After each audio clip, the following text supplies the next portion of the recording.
di rafetlu panel bi parce que l'objectif gisoon nañ ne c'était de mettre en avant nit ñi mën a def débat contradictoire et je pense que ba ñuy commencer ba fii c'était important parce que souvent dañuy gis ne Sénégal lu ci ëpp buy tàq wala bu problème di am ci acteurs politiques yi lay jógee soit c'est des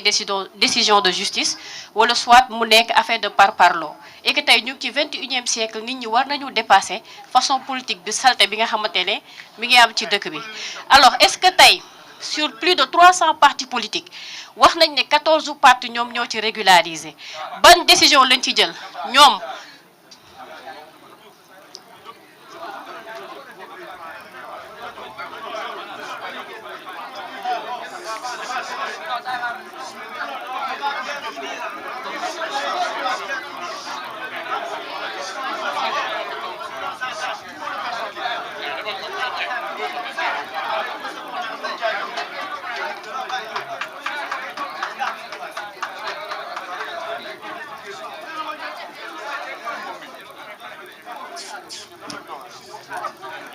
alors je peux continuer lu tax ma wax loolu mooy souvent problème au Sénégal yëpp mi ngi nekk ci presque 300 personnes yoo xam ne ñoom ñooy tëju ci benn salon wala ci benn salle jël ay décisions yoo xam ne dafay répercuter sur 18 millions sénégalais est-ce que ñoom ñu ngi bàyyi xel peuple bi ak yan mécanisme lañ mën a teg su nekkente ni yeneen partis politiques yi existé wuñu nañ leen di supprimer nan lañ mën a demee vers la réduction des partis politiques ba pare au moins ñoom ñi nga xam ne ñoom ñoo koy jiite ñu teg les conditions qu'il faut pour que tey yenn problématiques yi nga xam ne ñu ngi koy jànkonteel ci ñoom acteurs politiques yi ñu mën ci dindi sénégalais parce que souffrance bi sénégalais di dund jàpp naa ne ba ci problème réseaux sociaux yi saagante be xaxarante bi yëpp loolu moo ko indi merci. Merci beaucoup bismillah kay.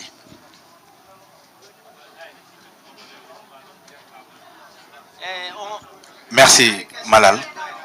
merci monsieur le modérateur. Moi je vais juste intervenir en tant que représentant d'Afrique Invents, mais je tenais d'abord à saluer l'initiative du mouvement Y en a marre. Wax dëgg yàlla lii lu rëy la te je pense que ñun ñi fi nekk ñëpp lii moo war a signifier que Sénégal ñun ñëpp ñoo bokk ndey ñoo bokk baay donc que ce soit opposition ou pouvoir dañoo war a waxtaan en gentleman. Alors maintenant dama amoon benn question bi ma doon posé honorable député Aïssata Tall Sall, malheureusement il a quitté, mais maintenant je vais me s'adresser la question à monsieur Touré. Donc ñun ñi nga xamante ne dañu nekk ci secteur bi nga xamante ne dañuy yëngu ci affaire financement et tout, et on a vu que vraiment la situation du pays est actuellement compliquée. Qu'est-ce que vous comptez pour rassurer les investisseurs qui vont venir dans ce pays pour investir? Merci. Oui, mais cette question, il ne va pas y répondre parce que ça fait pas partie du sujet. Ce n'est pas le sujet. Donc, vous pouvez répondre et puis après disposer. Merci. Merci Malal. Je crois que yi fi am dara neewu ci quoi parce que démb rek am na ku may wax voilà gis nañ cooy amoon démb man leen non ñun on est des acteurs politiques wax naa ko sànq monde politique bi enjeu yi moo rëy mooy pouvoir la nit ñi di ut pour doxal donc boo waral fu acteur politique dajale daje dina du ñàkk ay quelques tensions même dans les parlements fépp ci àdduna bi dañuy gis y a des voilà c'est un peu houleux du lu nit di apprécier mais on le comprend vraiment ce public là moi je le salue, il a été un public sage, il a été un public respectueux. Aïda aussi rafetlu naa question parce que moom moo njëkk a posé question et mu nekk actrice politique boo xam ne ñëpp xam nañ engagement am lu yàgg ñu koy rafetlu bu baax a baax di naw xalaatam. Maintenant posé na question yu bëri wala boog contribution bu mu def est-ce que ñun syndrome mu passé moo ñu retenir ba léegi man toujours damay falal di renvoyer ci alxuraan parce que livre bu am solo la alxuraan boo ci génnee passé jeex na tàkk passé boo ci inspiré wul doo xam fan ngay teg sa tànk pour defar sa ëllëg moo tax ñun dañuy rappeler tout le temps fan la réew mi jugee fan la réew mi toll ak fan la wala réew mi wala jëm. Quand on parle de parti État en réalité c'est pas que benn parti mooy exister comme jamono parti socialiste ci bi ñu amee indépendance bees te Aïssata Tall Sall wax ko sànq nga xam ne Senghor doon wax ne du parti unique parti unifié la déedéet parti état ñun ñi ko wax dañu ko expliquer mooy lan nañ ci jublu te man bokk naa si ñu ko njëkk a wax ci ay panel au mois d'août 2024 mooy parti boo xam ne bu sénégalais yi xeexee ba ñenn ñi mu jaral leen joxe seen bakkan ñenn ñi plus de 2000 personnes dem ci kaso ñu fal la 5 ans yooyu ngay def ci réew mi yow yaa am responsabilité pour yor réew mi te yow yaay rendre compte ci kanamu sénégalais yi fii ak 5 ans bu ñu demee nga war a jongantewaat donte du foofu kese nga war a rendre compte kon yow doo falu ñu ne la tegal sa programme politique tegal say responsable politique à côté état dafa am nu muy fonctionner mooy li honorable Aïssata Tall Sall wax sànq ñu ne la nii lay doxee nee lay doxee déedéet soo ñëwee da ngay appuyer wu ci expertise technocratique bi nga fi fekk ci bureaucrate yi nga fi fekk waaye yow yaa am responsabilité devant les sénégalais moo tax ñu doon wax ne Pastef moo war a nekk au cœur de la gestion publique pour programme bi mu jaay sénégalais yi mu mun ko doxal parce que ñun ñooy war a rendre compte ëllëg et que sénégalais yi waruñu dee ci Mali foro mooy ñu xeex pour changer mbir yi nga ñëw di appliquer les mêmes procédés et les mêmes programmes loolu lañ doon wax mais jubluwuñ ci ne ñun ñu koy wax bi ñu koy wax ba léegi opposition mi ngi fi di exister élection di am loolu laa ci bëggoon a wax.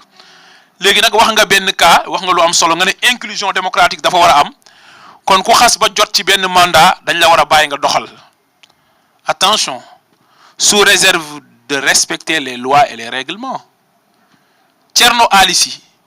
il est militant de Pastef il a été héros ci xeex bi ba ñu nekk ci opposition pour liggéey pour parti bi c'est le coordinateur de Pastef Mermoz Sacré-Cœur bi Abbas Fall honorable député quitté l'Assemblée nationale ñu nommé ko ministre de la République ministre du travail Thierno Ali Sy moo ko waroon a wuutu ni ñu cité article 61 de la Constitution et 51 de la loi organique portant règlement intérieur de l'Assemblée nationale qui dit que le membre de l'Assemblée nationale ou le député bu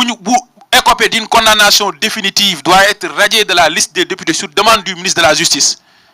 Même ministre bi Ousmane Diagne moo saisir assemblée ñu radié Thierno Ali Sy nekkatul député moo saisir assemblée ñu radié Barth nekkatul député dañoo radié suñu militant radié koo xam ne opposant la kon dañoo appliquer la loi dans toute sa rigueur sans exclusion et sans discrimination loolu il faut mu leer boobu mooy premier mandat bi deuxième bi mooy mairie bi alors pour la mairie encore respectons les lois et règlements. L'article L277 du code électoral est clair. Tout conseiller municipal, et le maire il est conseiller municipal, même s'il est élu au suffrage universel direct, qui se trouve dans l'un des cas d'incompatibilité ou d'inéligibilité prévus par la loi, peut être déclaré démissionnaire par le représentant de l'État qui est le sous-préfet ou le préfet. Si c'est le cas, dans le cadre d'une ville, c'est le préfet. Et on dit, ça peut être sur demande de l'un des électeurs ou ça peut être une radiation, boo xam ne moom moo koy soulever d'office, une radiation d'office. C'est loolu moo tax ñu radié ko. Pourquoi loi bi nag bu dalee ci citoyen lambda yi ñu appliquer ko mais bu dalee ci acteur politique waruñu ko appliquer loolu du renforcer cohésion sociale pour revenir sur notre thème. Léegi nag li ci des mooy lu tax ñëwuñu man li ma wax leer na ils ont donné leur confirmation pour venir à ce débat. L'affiche a été largement partagée. Mënuñu nekk nag ci champ politique boo xam ne ñun bi ñuy nekk ci opposition bi ñu demee ba mu dëgër ba ñu am doole kenn nangootul débattre ak ñun ñi ñëw pouvoir à l'Assemblée nationale bu premier ministre di ñëw te loolu musul am ci histoire du Sénégal tous les 3 mois mu ñëw taxaw ci kanamu assemblée def question d'actualité au gouvernement opposition bi du ñëw excepté quelques-uns léegi bu ñu leen woowee ci cadre boo xam ne société civile bi moo ko woote ci société civile boo xam ne kenn mënu wax ne Pastef nañ faral kenn du xool Malal ne Malal Pastef la faral ndax xam nañ liberté de ton kenn du xool Thiat ne Pastef la faral kenn du xool Khafor wala keneen ak keneen seen xalaat nañuy wax ci réew mi bu ñu leen wooyee ci champ boobu ñëwee duñ ñëw man leader laa du ma wax ci Sénégal li fi am dafa yomb da ngay dem fii Dakar nga compétir ci élection législative nombre de voix yi nga am nationalement tête de liste Pastef Dakar moo la ëppale voix yow li mu am ci département Dakar nga yor sa benn puxusu parti nañ waxante dëgg législative 2022 bi ngay nekk député plus fort reste nga nekkee député mais Ousmane Sonko bi mu ko nekkee après dafa évoluer am 15% après mu fal maire fal député fal président de la République yow nga jugee plus fort reste munoo évoluer sa électorat day wàññeeku nga mën a taxawaat naan man leader politique laa du ma wax ak diw man su ma neexee ma créer sama mouvement ëllëg suba ma ne man leader politique laa du ma wax ak diw si l'honorable député Aïssata Tall Sall ancien ministre de la République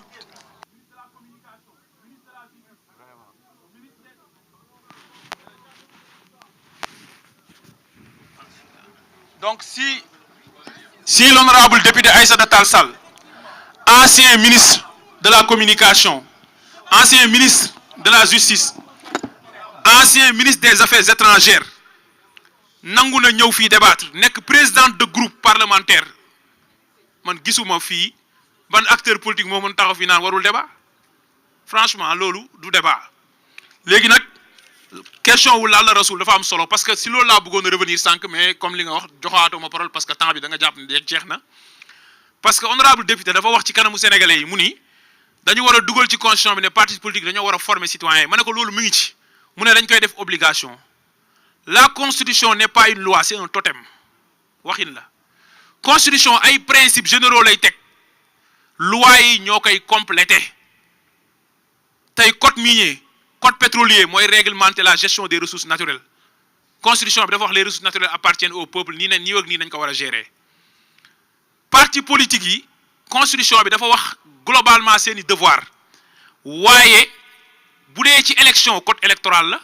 bu dee ci seen doxalin dafa am loi boo xam ne loi 81 la mu am texte 83 am texte 89 daaw bi ñuy def dialogue sur le système politique waa Y'en a marre ña nga fa woon Tchad mu ngi fa woon Malal ma nga fa woon dañu proposer ñun ñëpp nañu rationaliser les partis politiques ci texte yooyu nañu wax ne obligation wu parti yi ci formation des citoyens dañ ko ci inscrire pour adapter ko ak constitution bi am 2016 parce que la constitution a été postérieure donc la révision constitutionnelle de 2016 et la constitution de 2001 ont été postérieures aux lois réglementant les partis politiques donc adaptation législative boobu ñu war a def si nañuy dugalee ci code électoral bi obligation de formation citoyenne mais aussi obligation de participation à la gestion de la vie publique moom moo teewul woon ci dialogue bi ba xam fan nañu toll kon mbir bi da ko raw parce que du ci constitution nañuy wax parti politique dafa am obligation tel pour formation déedéet principe bi dañuy teg après loi yi ñooy déterminer les modalités de mise en œuvre pour tontu la rasoul tontu question bu am solo la il faut assainir le champ public et il faut rationaliser les partis politiques loolu laa bëggoon a wax wasalaamaaleykum. Voilà, merci au public, merci vraiment aux invités qui ont honoré leur présence ce panel et voilà. Bon après-midi.